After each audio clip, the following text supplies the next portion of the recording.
Bonjour tout le monde. Aujourd'hui, on a une très belle journée de printemps. C'est le 1er mai. C'est une journée où des manifestations sont en route partout à travers le monde. C'est aussi la fête des travailleurs.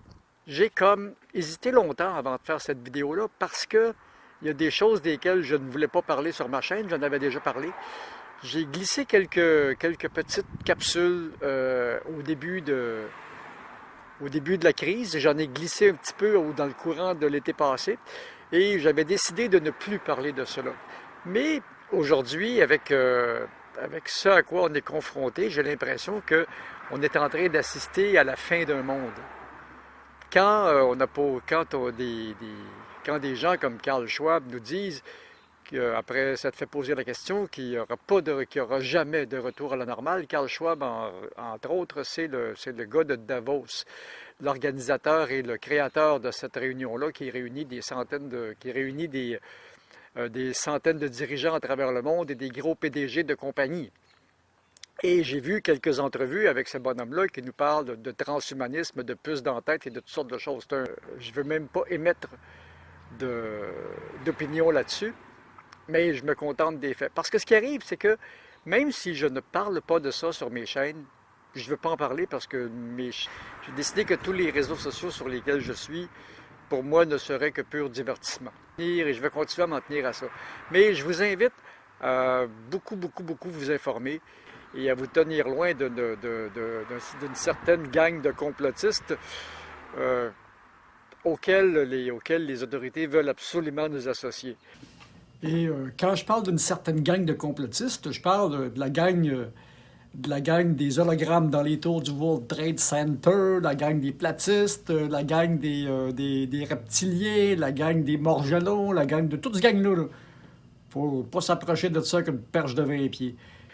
Donc, je suis pas complotiste, je suis éveillé, seulement éveillé. J'ai parcouru des centaines de vidéos, des centaines de textes depuis un an.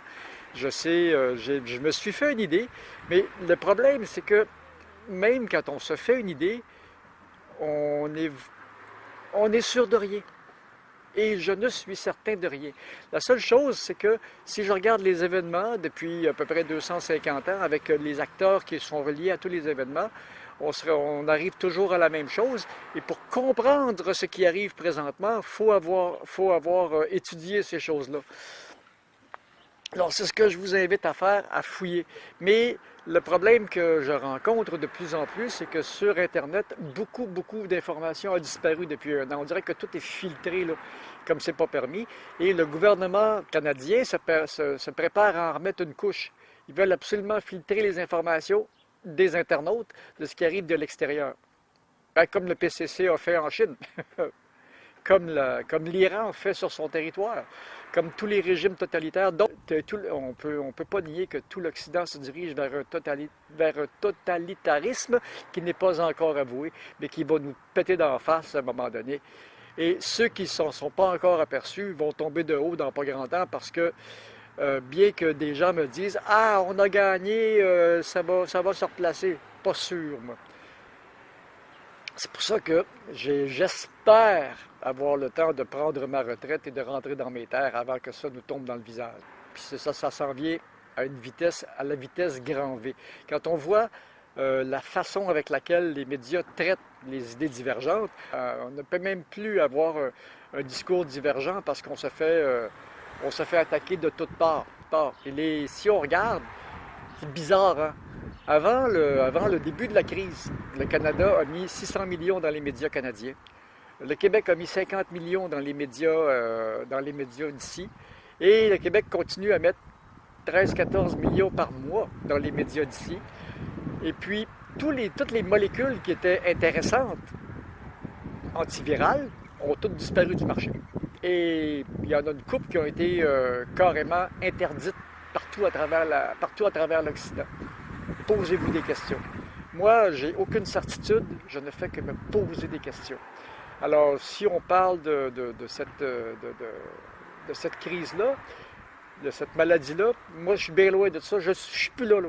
Je suis ailleurs. J'ai regardé partout ce qui se passe à travers le monde. Et puis, toute cette affaire-là, c'est purement politique. Je ne sais pas c'est quoi vraiment le but, mais les droits les droits des citoyens sont bafoués un après l'autre, puis la libre expression, ben, c'est complètement terminé, il ne faut même plus en parler. Donc, c'est pour ça, c'est pour ça que je voulais pas en parler sur mes réseaux, parce que je ne suis certain de rien. J'ai acquis, j'ai acquis beaucoup d'informations, mais j'ai aucune certitude.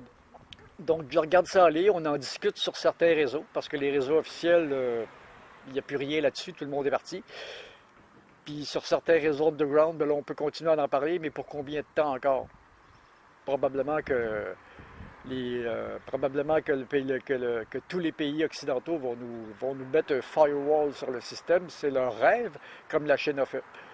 Donc, donc, étonnez-vous pas que j'en ai pas parlé du tout, que je suis demeuré un YouTuber de divertissement. Ça n'empêche pas en sourdine, je m'informe. Je continue à m'informer. Puis je sais où je m'en vais là. Et puis, je souhaite aux gens qui sont en manif aujourd'hui, je suis content. On a une très belle journée. Puis, la manif est à peu près mondiale. J'espère qu'il va y en avoir d'autres. Puis, j'espère que le peuple va se lever de plus en plus. Je l'espère. Donc, donc, je vais continuer à m'en tenir à ma ligne de conduite. Je n'en parlerai. Ça se peut que je revienne en parler un peu, mais en attendant, ben, je vais continuer à faire du divertissement, puis vous encourager à vous informer, puis à vous débarrasser de l'emprise des médias de masse. Salut!